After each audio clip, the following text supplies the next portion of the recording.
Selamat pagi, suster, dewan juri, bapak ibu, dan teman-teman semua.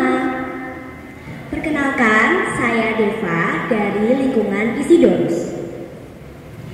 Nah, pada kesempatan kali ini, saya akan menceritakan bagaimana sejarah hidup Santo Isidorus dari awal ia lahir hingga ia wafat.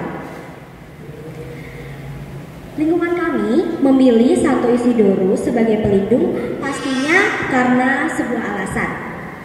Nah, sebelum kita cari tahu alasannya, kita perlu tahu dulu siapa itu Santo Isidorus. Dalam sejarah gereja ada dua Santo Isidorus.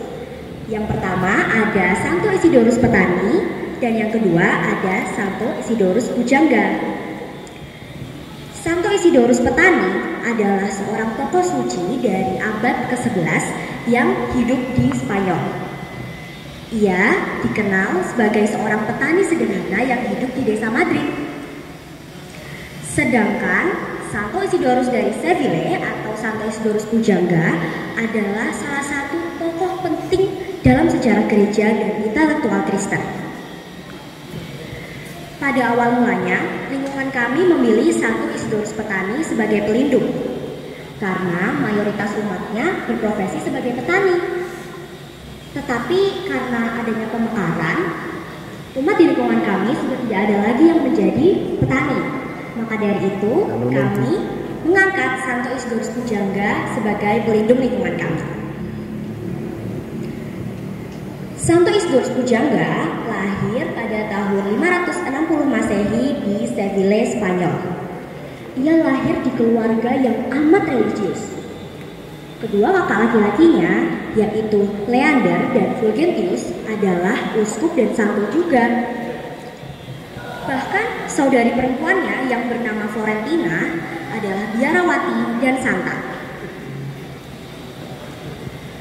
Pada masa kecilnya, Isidorus memperoleh pendidikan yang amat baik. Kakak-kakaknya bertanggung jawab atas pendidikannya. Ia dibimbing oleh kakak laki-lakinya yang bernama Santo Leander. Isidorus kecil menganggap Leander sebagai seorang yang paling kejam di dunia. Memang benar, Leander hanya terus-menerus menyuruh Santo Isidorus untuk belajar dan hanya belajar. Tetapi di kemudian hari, Isidorus menyadari bahwa Santo Leander sebenarnya adalah sahabat yang mengagumkan. Mungkin seperti anak-anak zaman now yang kalau disuruh belajar sama orang tuanya itu malas, menunda, lebih senang main game. Padahal belajar itu sangat penting untuk masa depan kita semua. Hal ini juga menginspirasi OMK di lingkungan kami untuk terus aktif dan semangat dalam tugas-tugas gereja maupun tugas-tugas akademik. Santo Isidorus dikenal sebagai uskup yang diangkat pada 1 Masehi dan juga sebagai teolog yang berperan penting dan besar dalam penyebaran dan pengembangan pengetahuan di Eropa pada abad pertengahan. Ia juga menjadi pencetus seminari-seminari dan perguruan tinggi Katolik. Selain itu, juga menjadi pemimpin dua pertemuan penting gereja yang kita sebut sinode. Yang pertama di Seville pada tahun 619 Masehi dan yang kedua di Toledo pada tahun 633 Masehi. Ia juga memiliki karya tulis yang monumental yang bernama Etymologiae atau Etimologis yang berisi pengetahuan dari berbagai disiplin ilmu yang disusun dalam bentuk ensiklopedia. Santo Isidorus diangkat menjadi pelindung para akademisi dan penulis. Dan sekarang ia diangkat menjadi pelindung internet.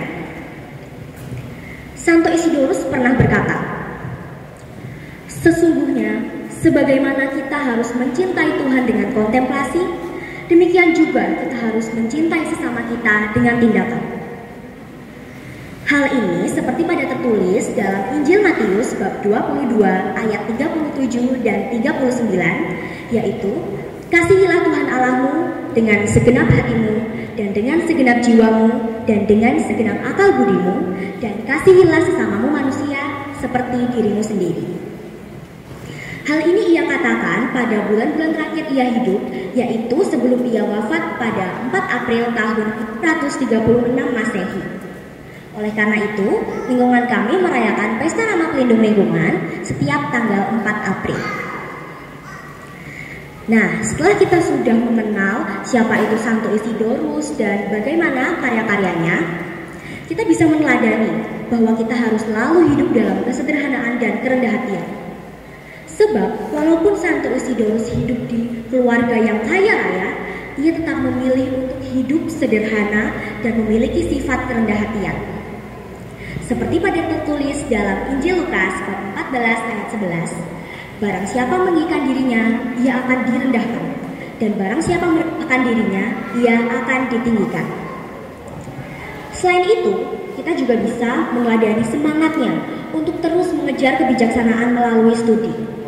Santo Isidorus membuktikan bahwa kita bisa mendalami pemahaman kita tentang Tuhan melalui pengetahuan. Selain itu, pengetahuan pastinya juga bisa membantu kita untuk menjalani kehidupan yang lebih baik. Nah, sekarang saya punya pantun nih. Jangan lupa disautin cakep ya. Pak Kadir jadi petani. Cakep. Punya lahan di Tarani Jati. Cakep. Tutur berakhir sampai di sini. Semoga bisa memberi arti. Sekian dari saya. Terima kasih.